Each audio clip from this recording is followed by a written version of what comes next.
In today's video, I'm going to teach you how to open two folders side by side in Adobe Bridge.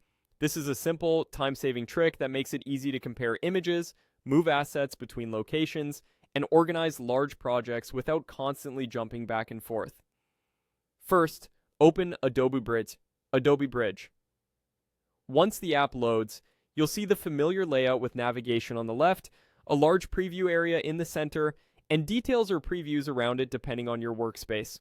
The main area in the center is where your folder's contents appear, and that's the space we're going to split, so two folders can sit side by side. Focus your attention on the central content area.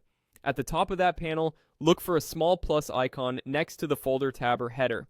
This icon is Bridge's quick way to add another content panel without changing your workspace or opening a new window. If your window is very narrow, gently widen it so the icon becomes visible.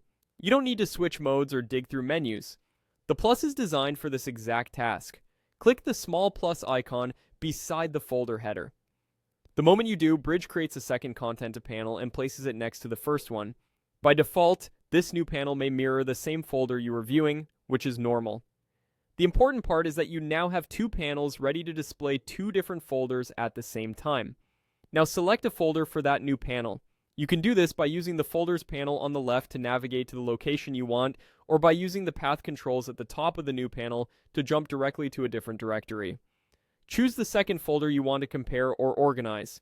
As soon as you select it, its contents will appear in the right-hand panel while your original folder remains visible on the left. From here, you can visually compare files side by side, drag and drop items from one folder to the other, and adjust the divider between panels to give more room to whichever side you are focusing on.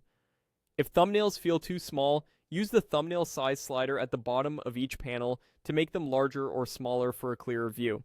And if you don't immediately see the plus icon, make sure you're viewing the central content area and that the panel headers are visible by expanding the window. That's all it takes to open two folders side by side in Adobe Bridge. Try it out on your next project to speed up culling, organizing, and file management.